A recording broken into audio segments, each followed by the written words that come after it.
Governments try to perpetuate that which keeps them in power. People are not elected to political office to change things. They're put there to keep things the way they are. So you see, the basis of corruption is in our society. Let me make it clear. All nations then are basically corrupt because they tend to uphold existing institutions. I don't mean to uphold or downgrade all nations, but communism, socialism, fascism, the free enterprise system, and all other subcultures are the same. They are all basically corrupt.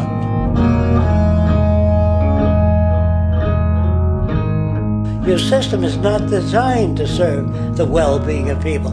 If you still don't understand that, there would be no outsourcing of jobs if they cared about people. Industry does not care. They only hire people because it hasn't been automated yet. It's not politicians that can solve problems. They have no technical capabilities. They don't know how to solve problems. Even if they were sincere, they don't know how to solve problems. It's the technicians that produce the desalination plants. It's the technicians that give you electricity, that give you motor vehicles, that heat your house and cool it in the summertime. It's technology that solves problems, not politics. Politics cannot solve problems because they're not trained to do so.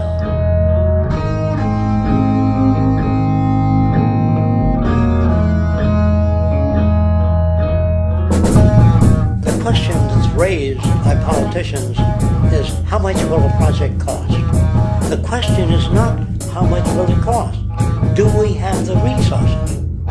And we have the resources today to house everyone, build hospitals all over the world, build schools all over the world, the finest equipment and labs for teaching and doing medical research. So you see, we have all that, but we're in a monetary system, and in a monetary system, there's profit.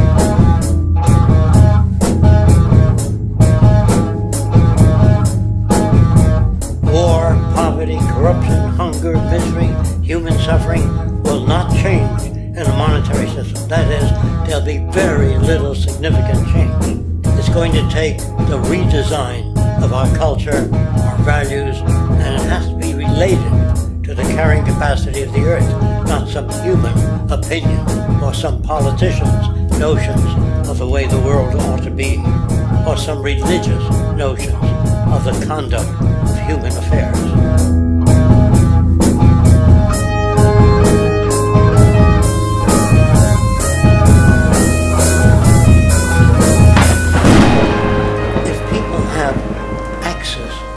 Necessities of life without servitude, debt, barter, trade, they behave very differently. You want all these things available without a price tag. Now then, you've got to have a price tag, but what will motivate people? Man gets everything he wants, he just lay around in the sun. This is the myth they perpetuate.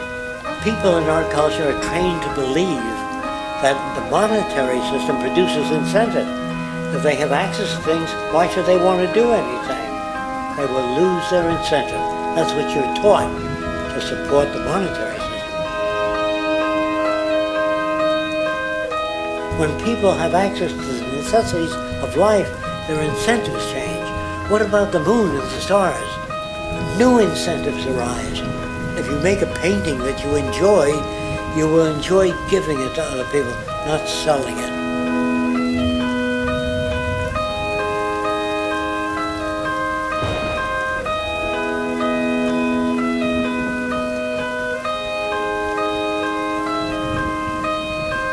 Patriotism, weapons, armies, navies, all that is a sign that we're not civilized forget. We're such an abominable, sick society that we won't make the history book. As you say that large nations took land from smaller nations, used force and violence, you get history talked about as corrupt behavior all the way along until the beginning of the civilized world. That's when all the nations worked together. World unification, working toward common good for all human beings, and without anyone being subservient to anyone else, without social stratification, whether it be technical elitism or any other kind of elitism, eradicated from the face of the earth. The state does nothing because there is no state.